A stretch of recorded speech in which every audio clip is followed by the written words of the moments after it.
Hey my friends, what's going on? It's Ultimus with more arenas for you. This first match up against an Enhancement Shaman Fury Warrior. Now, typically the Turbo Cleave comp, even in 2's between just the Enhancement Shaman and the Warrior, typically is played with an Arms Warrior, with the whole idea of putting pressure on cleave pressure, and then of course eventually the damage going in, and then the Arms Warrior capitalizing on the kills with Execute. However, this time they're playing with a Fury Warrior, which means just a lot of consistent damage if we're not careful. So my opener, always the same, the Fear, die by the sword did pop, and then eventually the Shaman does go down there very, very quickly. I think sometimes as much as I enjoy doing 2's, I hate them at the same time because of how quick the matches can go by. And when you're just trying to cap points of the week, that's fine. I think it's fun, but sometimes it's fun to get a little bit longer skill play going. And I know that's why 3's are there, but even in 3's, I feel like it's still the whole mentality of gas pedal. Everything is, 0 to 60 in point, so and so seconds. Like how quickly that match started. I wasn't even finished talking about the intro before the match was basically over. From, fears to defensive cooldowns to damage. And the game being fast-paced is fun, but at the same time, I think there needs to definitely be a little bit more thought going into that personally. As always here, the Fear is the opener. Their Warrior started going crazy with the burst, so I popped my die by the sword to stay on top of it there because I didn't want to bail out. I wanted to capitalize on both targets being in the same vicinity. Why the Warrior took Shockwave, I don't know. You're not really going to capitalize on it with the two of us, although I can see the usefulness of being able to stun two people at the same time.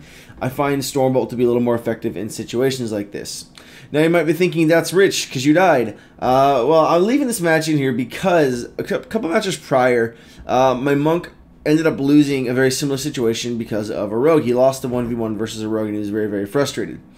So he ends up coming back this time around though and changing the game up a little bit. As you can see, he took out the enemy warrior.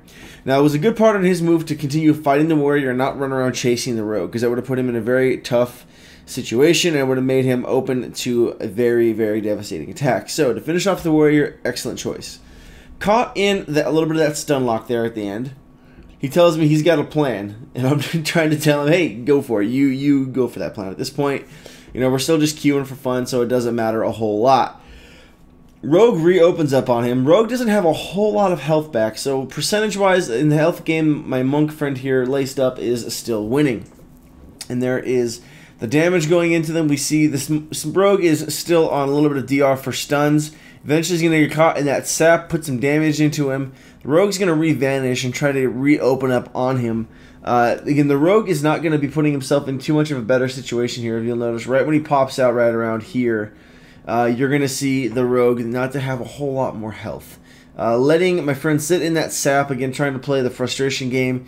You see the mark for death there, and I can almost guarantee the rogue is trying to use that to capitalize on the combo points for their health regen. Again, a 40% health game versus a 32% health game at this point, going up slightly. Karma is now on the rogue, and you'll see now the rogue not really pay much attention to that, and he's going to keep attacking in for the last few bits of that karma there, and that's eventually what's going to do him in. He continues to do damage into the karma, and then with the monk burst being as good as it is, eventually the rogue goes down. So I was very, very happy for my friend Lace that he was able to turn that around and still win that, considering last time we faced that comp, we ended up losing very, very poorly. Not charging in yet again on anything here, just waiting to go. I popped die by the sword by accident here, I'm not going to lie, but we ended up getting the stun off onto the paladin, and now cooldowns of course are going, and we've got just damage going in, damage going in. There was the fear, so that puts us in a better spot, just trying to keep the monk off of me.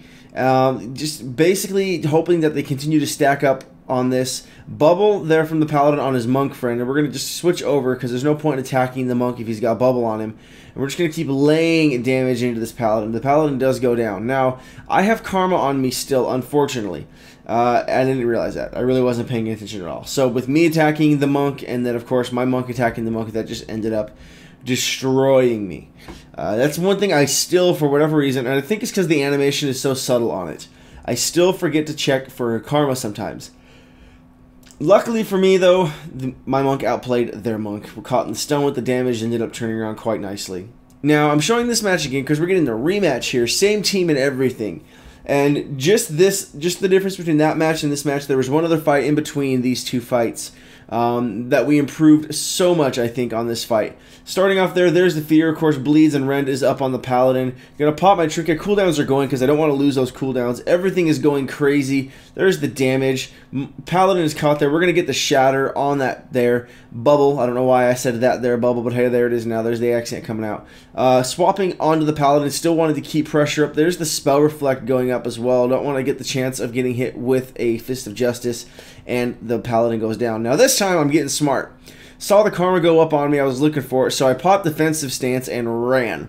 I think my Monk picked up on it as well, but either way I was in a better position to take less damage between Defensive Stance and Shield Barrier.